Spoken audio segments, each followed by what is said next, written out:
नमस्कार, मैं रवीश कुमार। बेबस संस्थाओं से भी बुलंद आवाजें आ सकती हैं। युद्ध रोकने में संयुक्त राष्ट्र और उसके बनाए कानून भले ही बेकार साबित होते रहे हैं, मगर इसी संस्था के महासचिव यानी प्रमुख अंतोनियो गुतेरेस के भाषण ने संयुक्त राष्ट्र को थोड़ी देर के लिए प्रासंगिक बना दिया। संयुक्त राष्ट्र की एजेंसियां कह रही हैं कि मदद पहुंचाने के लिए घुटनों पर झुककर मांग की जा रही है। अभी जितनी मदद पहुंच रही है उससे 20 गुना ज्यादा मदद पहुंचाने की जरूरत है। दुनिया में शायद ही किसी को यकीन हो कि युद्ध रुकवाने में संयुक्त राष्ट्र की कोई प्रभावशाली भूमिका बची है, मगर अब तो मदद पहुंचाने के काम में भी उसकी भूमिका सीमित होती जा रही है। संयुक्त राष्ट्र के महासचिव ने अपने भाषण के बाद ट्वीट कर दिया कि हमास का हमला शून्य में नहीं हुआ है, मगर यह भी दोबारा से ट्वीट किया कि फलस्तीन को शिकायत है। इसका मतलब नहीं कि हमास का हमला सही है। इजराइल पर जो हमला हुआ है उसके बहाने आप नागरिकों पर विनाशकारी हमले को सही नहीं कह सकते। यह भी उन्हीं के भाषण का हिस्सा था। इजराइल ने संयुक्त राष्ट्र के खिलाफ मोर्चा खोल दिया, लेकिन इजराइल कतर की तारीफ क्यों करने लगा है, हम इस पर भी इस वीडियो में आगे बात करेंगे। न्यूयॉर्क में मौजूद इजराइल के विदेश मंत्री एली कोहेन ने गुतेरेस के संबोधन के बाद ट्वीट कर दिया कि मैं महासचिव से नहीं मिलूंगा। संयुक्त राष्ट्र में इजराइल के राजदूत गिलद एरदान ने पत्रकारों से कहा कि गुतेरेस के बयान समझ से बाहर हैं और संयुक्त राष्ट्र के महासचिव से इस्तीफे की मांग कर दी, यह कहते हुए कि गुतेरेस आतंकवाद का समर्थन करते हैं। अल जजीरा ने रिपोर्ट किया है कि संयुक्त राष्ट्र में इजराइल के राजदूत ने कहा है कि संयुक्त राष्ट्र के चीफ के बयान के बाद इजराइल संयुक्त राष्ट्र के अधिकारियों को वीजा नहीं देगा। इजराइल ने संयुक्त राष्ट्र के मानवाधिकार मामलों के अंडर सेक्रेटरी जनरल को वीजा देने से इनकार कर दिया है। उन्हें सबक सिखाने का वक्त आ गया है, ऐसा कहा है। जिन पर मानवाधिकार के लिए मदद पहुंचाने की जिम्मेदारी है, इजराइल उन्हीं को हमास का समर्थक बता रहा है। इसी संयुक्त राष्ट्र की बैठक में अमेरिका के विदेश सचिव ने कहा कि जो नागरिक हैं वो नागरिक हैं और वो नागरिक हैं। फलस्तीनी नागरिकों की रक्षा होनी चाहिए। ये बातें सुनने में तो अच्छी लगती हैं, लेकिन वही अमेरिका इजराइल को हथियारों की सप्लाई भी कर देता है ताकि हमला जारी रहे। अमेरिका केवल बयान दे रहा है या नसीहत दे रहा है। युद्ध के अपराध के नियम तो यह भी कहते हैं कि जो भी इसमें शामिल होता है, जो हथियार देता है, वह भी अपराधी है। तो क्या अमेरिका खुद को इजराइल के साथ युद्ध का अपराधी मानता है? सब अपनी अपनी सोच रहे हैं। गजा की कोई नहीं सोच रहा। संयुक्त राष्ट्र के महासचिव के बचाव में कौन आया? क्या कोई नाम आपको नजर आया?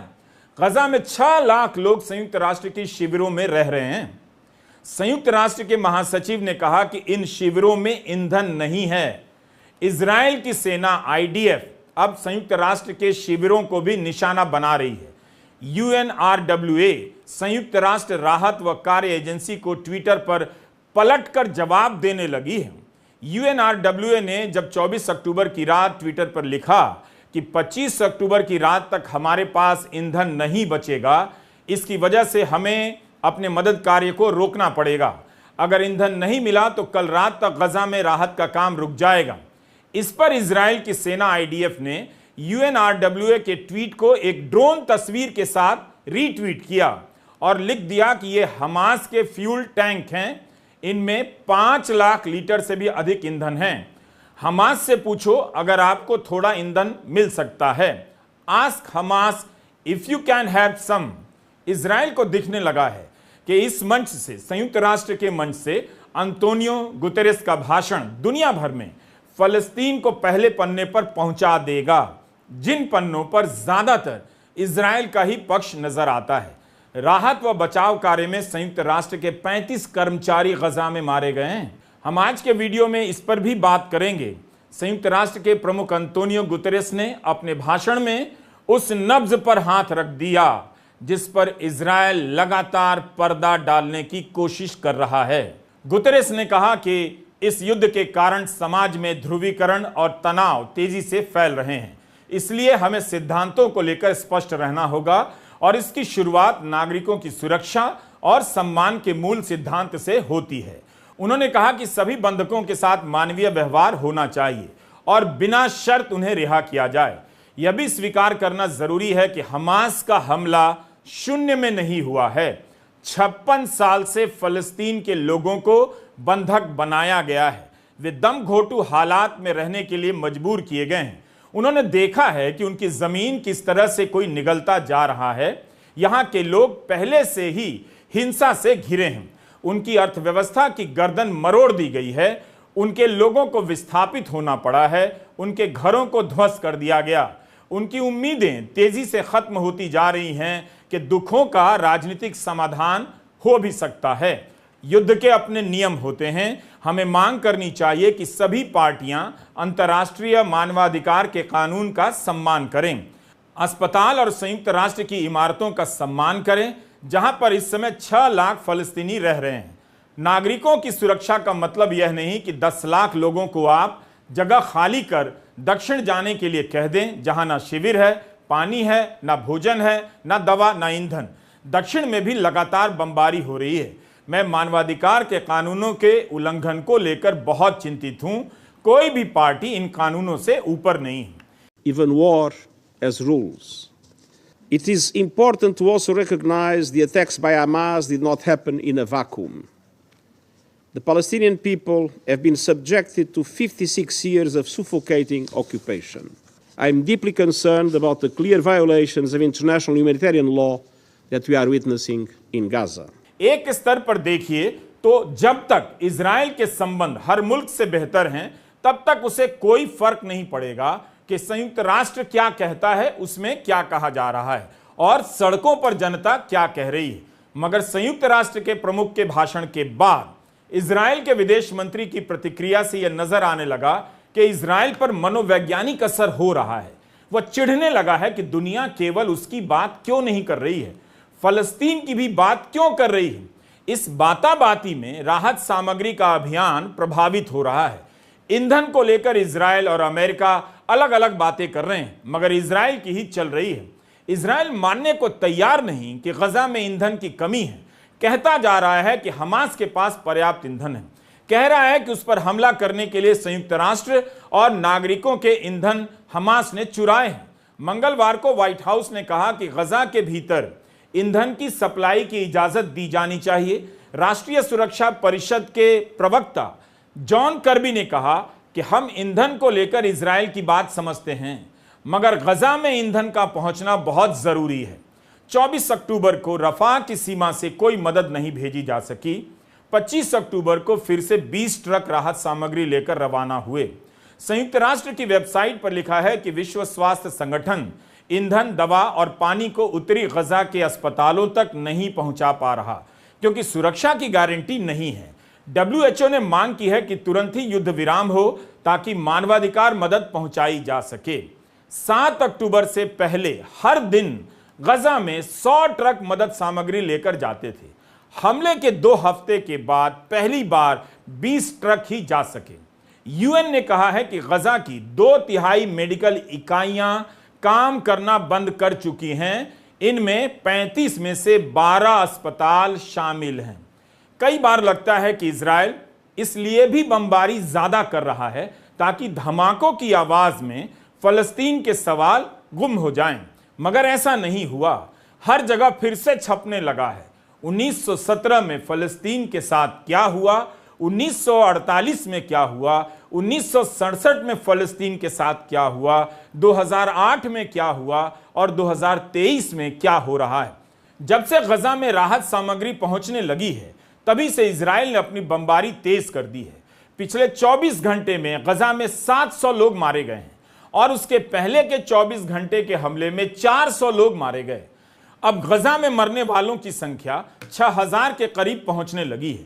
20,000 से अधिक लोग घायल बताए जा रहे हैं। हमास के हमले में 1400 लोग मारे गए। इजराइल इसे जितनी मजबूती से रखता है, वहीं पर यह संख्याएं भी छाप दी जा रही हैं। गजा में हमास सरकार के स्वास्थ्य मंत्रालय ने कहा है कि सोमवार 23 अक्टूबर की रात 700 से अधिक फलस्तीनियों की मौत हुई है।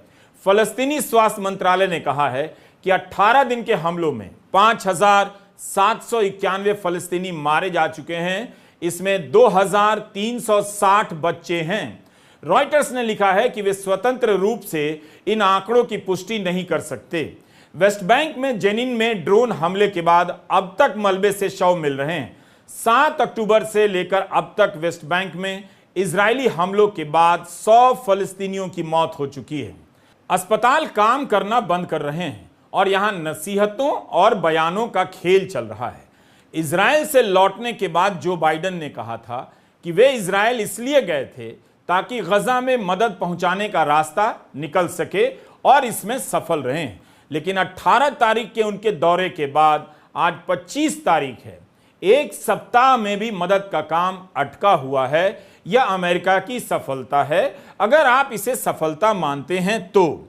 अब तो अमेरिका के राष्ट्रपति जो बाइडेन भी कह रहे हैं कि राहत का काम तेज नहीं है। यूक्रेन युद्ध के समय अमेरिका रूस पर लगातार प्रतिबंध लगाया जा रहा था। फरवरी 2022 से लेकर अब तक वो 2200 प्रतिबंध लगा चुका है, मगर यहां उसकी भूमिका अलग नजर आती है।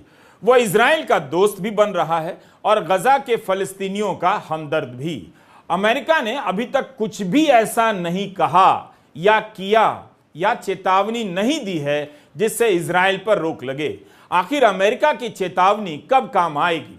18 अक्टूबर को जब ब्राजील ने प्रस्ताव लाया कि मानवीय मदद के लिए युद्ध रोक दिया जाए, तब अमेरिका ने विरोध कर दिया। अब वही अमेरिका कह रहा है कि मानवीय मदद के लिए युद्ध रोक दिया जाए, जबकि उस समय अमेरिका को ही मनाने के लिए युद्ध विराम सीज फायर की जगह मानवाधिकार विराम का इस्तेमाल किया गया। अमेरिका ने कहा है कि यह समय युद्ध विराम का नहीं है क्योंकि हमास के पास बंधक हैं, मगर हमास कह रहा है कि इजरायली बमबारी में 20 बंधक मारे गए हैं और इजराइल कह रहा है कि बंधकों के कारण वह हमला नहीं रोकेगा। इसलिए हमारा जोर इस बात पर है कि इस वक्त किसी के बयान को नमक बराबर ही समझें जब तक कि युद्ध विराम ना हो और शांति के कुछ ठोस प्रयास नजर ना आए। इजराइल विक्टिम ऑफ विक्टिम बन रहा है। हजारों बम बरसाकर करीब 6000 लोगों को मार देने के बाद इजराइल जता रहा है कि इस पूरी लड़ाई में पीड़ित अगर कोई है वही है। कई प्रमुख देशों ने हमास की निंदा की है, उसके खात्मे के अभियान को सपोर्ट किया है। फिर भी इजराइल कहे जा रहा है कि दुनिया हमास को उसके अपराध के लिए कब जवाबदेह ठहराएगी। मगर दुनिया तो यह सवाल भी उठा रही है कि इजराइल फलस्तीन के साथ दशकों से जो अपराध करता रहा है उस पर भी बात हो। क्या इन सवालों पर इजराइल के किसी भी बयान में आपको कोई जवाब मिला है? गुतेरेस का यह भाषण उन आवाजों को सर्वोच्च मंच देता है जो दुनिया भर के मुल्कों में सड़कों पर उतरी जनता की तरफ से आ रही है। इजराइल भले ही बमबारी के मामले में भारी पड़ रहा है, मगर नैरेटिव की सतह पर फलस्तीन का मसला भी बराबरी से उठने लगा है। जितनी तेजी से इजराइल गजा पर बम गिरा रहा है, उतनी ही तेजी से फलस्तीन के साथ उसने क्या किया है, किस तरह से जमीनें हड़पी हैं, लोगों को कैदी बनाया है, यह बात भी दुनिया में फैल रही है। संयुक्त राष्ट्र के महासचिव ने कह दिया कि फलस्तीन का गला घोंट दिया गया, उसकी जमीनें हड़प ली गईं। उनकी यह बात इजराइल को बहुत दिनों तक भारी पड़ेगी कि हमास का हमला शून्य में नहीं हुआ। ओबामा ने भी इसी बात को अलग तरीके से कहा है कि नागरिकों पर हमले के कारण पीढ़ियों तक फलस्तीनियों के मन में दरारें पड़ जाएंगी, नफरतें भर जाएंगी। इजराइल के लिए ग्लोबल समर्थन कम होता जाएगा। लेकिन इजराइल ने ओबामा के पत्र पर नाराजगी जाहिर नहीं की। क्या उसका गुस्सा भी संयुक्त राष्ट्र के महासचिव के भाषण के बहाने निकल रहा है? 7 अक्टूबर से मध्य पूर्व में युद्ध के फैलने की आशंकाएं जाहिर की जा रही हैं। रूस, चीन, अमेरिका और ऑस्ट्रेलिया के युद्धपोत के पहुंचने की खबरें आती हैं, मगर अभी तक वहां ऐसा कुछ भी नहीं हुआ। कई बार लगता है कि युद्ध के फैलने की बात बेवजह है। अगर इसे मध्य पूर्व के देशों में फैलना होता तो 19 दिनों में फैल चुका होता। इन 19 दिनों में अमेरिका और यूरोप के देश गजा के लिए कुछ खास हासिल नहीं कर पाए। वे इजराइल का दौरा करते रहे और अपनी राजधानी लौटते रहे। इसी सूची में फ्रांस के राष्ट्रपति मैक्रों का भी नाम जुड़ गया है। फ्रांस के राष्ट्रपति मैक्रों ने कहा है कि हमास को खत्म करने के लिए अंतर्राष्ट्रीय गठबंधन बने, फ्रांस उसमें शामिल होना चाहेगा। क्या मैक्रों यह कह रहे हैं कि वे भी इजराइल के साथ इस युद्ध में उतरना चाहते हैं या गठबंधन बनाकर इजराइल को थोड़ा नियंत्रित करना चाहते हैं कि युद्ध का फैसला अलायंस के हिसाब से हो? सवाल है कि इस अलायंस का लीडर कौन होगा? क्या यह गठबंधन भी उसी तरह गजा पर उत्पात मचाएगा? ईरान ने कहा है कि वह इजराइल पर हमला करेगा। वह कई बार कह चुका है।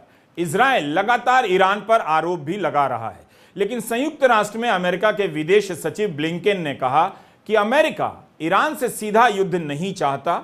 अमेरिका नहीं चाहता कि युद्ध बड़ा हो, बशर्ते उसके नागरिकों पर ईरान के बनाए हुए संगठन कोई हमला ना करें। एक सवाल है, क्या प्रधानमंत्री नरेंद्र मोदी भी अपने दोस्त नेतन्याहू के लिए इजराइल जाएंगे? दोस्ती है तो इतनी देरी क्यों? फिल्म अभिनेत्री कंगना रनौत ने दिल्ली में इजराइल के राजदूत से मुलाकात की है। इजराइल की सरकार के आधिकारिक ट्विटर चैनल ने कंगना रनौत का शुक्रिया अदा करते हुए ट्वीट किया है कि हम भारत से मिल रहे प्यार को महसूस करते हैं। इजराइल ने तस्वीर भी जारी की है। इजराइल अभी तक हमास की तुलना al Qaeda, ISIS, Hezbollah, Nazi Germany से कर चुका है, मगर कंगना ने हमास को रावण से जोड़ दिया। इस पूरे मामले में अमेरिका से भी ज्यादा कंगना अपने राजनयिक दायित्वों को निभा रही हैं। इन तस्वीरों से जनता के स्तर पर भारत अपनी दोस्ती का इजहार करता लग रहा है, लेकिन प्रधानमंत्री मोदी कब तेल अवीव जाकर पहले की तरह बीबी से दोस्ती का इजहार करेंगे? क्या हुआ अगर प्रधानमंत्री मणिपुर नहीं गए, मगर इजराइल जाने से कौन रोक सकता है? केवल चुनाव रोक सकता है। फिल्म अभिनेत्री कंगना रनौत दिल्ली में इजराइल के राजदूत से मिलाती हैं। प्रधानमंत्री मोदी भी तेल अवीव तो जा ही सकते हैं। इजराइल ने वैसे भी कंगना के बहाने प्रधानमंत्री का शुक्रिया अदा किया है। इजराइल के पक्ष में भारत में इतना अच्छा माहौल बनाने के बाद भी विदेश मंत्री और प्रधानमंत्री मोदी तेल अवीव नहीं गए, ये अच्छी बात नहीं है। इस पूरे मामले में भारत की गंभीरता को गंभीरता से ही लिया जाना चाहिए। कंगना रनौत की राजनयिक भूमिका है, मनोज तिवारी की नहीं है, हेमा मालिनी की नहीं है। इस पर आप बहस कर सकते हैं, मगर इस राजनयिक भूमिका को खारिज नहीं कर सकते। भारत की यही विशिष्टता उसे विश्व गुरु के स्तर पर ले जाती है। अरब देशों की भूमिका भी जहां थी वही नजर आ रही है। बोलने के अलावा वे भी कुछ ज्यादा हासिल नहीं कर पाए। ऐसा लगता है कि अरब देश पब्लिक के लिए बयान दे रहे हैं और भीतर भीतर इजराइल का साथ दे रहे हैं। तुर्की ने कहा है कि जो इजराइल का साथ दे रहे हैं गजा पर हमले के अपराधी हैं। सऊदी अरब और संयुक्त अरब अमीरात भी मिली जुली बातें करने लगे हैं। संयुक्त राष्ट्र की सुरक्षा परिषद की मीटिंग में संयुक्त अरब अमीरात ने कहा कि तुरंत युद्ध विराम हो, नहीं तो यह टकराव इलाके में फैल सकता है, पूरे विश्व को प्रभावित कर सकता है। संयुक्त अरब अमीरात ने कहा है कि चरमपंथी समूह इस टकराव का फायदा उठाकर अपने एजेंडा को बढ़ावा देंगे। इस संदर्भ में संयुक्त अरब अमीरात ने दक्षिणी लेबनान, ऑक्यूपाइड सीरियन गोलान और लाल सागर में बढ़ते तनाव की ओर इशारा किया है। मध्य पूर्व में युद्ध फैल जाएगा, इसकी चिंता इजराइल को नहीं दिखती। वह गजा पर बेतहाशा हमला किए जा रहा है। अभी तक इजराइल ने गजा पर जितनी तबाही बरपाई है, क्या वो किसी तरह से कम है? आखिर इन देशों के हिसाब से अंतिम सीमा रेखा क्या है, जिसके बाद वे अपने बयानों को एक्शन में बदलेंगे? युद्ध टालना व्यवहारिक फैसला है, लेकिन यहां तो युद्ध भी नहीं टलता नजर आ रहा। अब आते हैं कतर की भूमिका पर। इजराइल जिसकी तारीफ कर रहा है। यह कतर की राजधानी दोहा है। दोहा इजराइल की राजधानी तेल अवीव से 2000 किलोमीटर दूर है। जिस वक्त यह वीडियो लिया गया है उस वक्त यह मुल्क शांत और सुसज्जित नजर आ रहा है। इसकी सड़कों के किनारे समृद्धियां छलक रही हैं, क्योंकि प्रति व्यक्ति आय के हिसाब से यह दुनिया का सबसे अमीर देश है और सैनिक साजो सामान पर सबसे अधिक खर्च करने वाला देश है। इसका निवेश यूरोप के खेल संगठनों में है, कई कंपनियों और प्रोजेक्ट में है। जब से कतर पर आरोप लगा है कि इसने भी हमास को बढ़ावा दिया है, कतर के निवेश को लेकर सवाल उठने लगे हैं। मामला पैसे का है। कतर को अलग थलग करना इतना आसान नहीं होगा। कतर की यह शाम इस वीडियो में बता रही है कि वो आकार में छोटा है, मगर उसके तेल, गैस और पैसे की ताकत बहुत बड़ी है। अमेरिका, फ्रांस, जर्मनी, ब्रिटेन ने इजराइल के साथ साथ कतर से भी संपर्क साधा कि वह बंधकों की रिहाई में मध्यस्थ की भूमिका अदा करे। 2 अमेरिकी नागरिकों की रिहाई भी हुई। रॉयटर्स ने सूत्रों से लिखा है कि कतर ने हमास से अपील की है कि इजराइल की परवाह किए बगैर महिलाओं और बच्चों की रिहाई जल्दी हो। वॉल स्ट्रीट जर्नल में रिपोर्ट है कि कतर और हमास के बीच 50 बंधकों की रिहाई की बातचीत फेल हो गई, क्योंकि हमास ने ईंधन की मांग कर दी। तो कतर की भूमिका पर दुनिया की नजर है। उस पर हमास को मदद पहुंचाने के आरोप हैं। तो वही कतर 200 बंधकों की रिहाई को लेकर हमास से बातचीत भी कर रहा है। कतर का कहना है कि वो रिहाई को लेकर आशावादी है। पिछले 1 दशक से कतर दोहा में हमास की मेजबानी करता रहा है। हमास के प्रमुख नेता कतर में रहते हैं या रह चुके हैं, उसके नेताओं का यहां आना जाना रहा है। इजराइल से भी उसके रिश्ते कतर के काफी अच्छे रहे हैं और कतर की भूमिका की इजराइल तारीफ कर रहा है।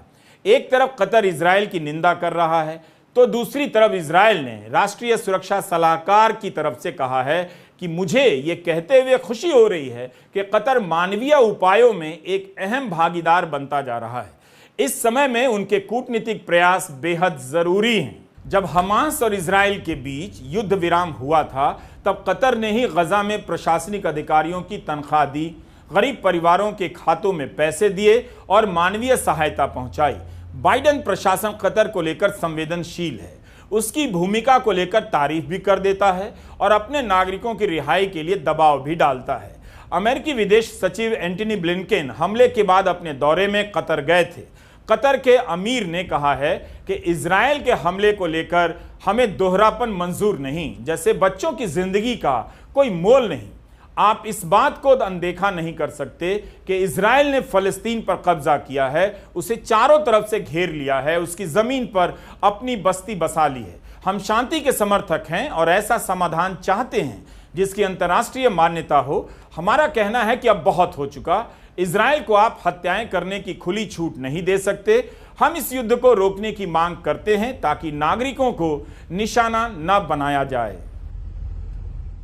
कुल मिलाकर इस वक्त बयानों का युद्ध चल रहा है, मुलाकातों का दौर चल रहा है। इन सभी गतिविधियों से गजा के नागरिकों के लिए कुछ भी हासिल नहीं हो रहा।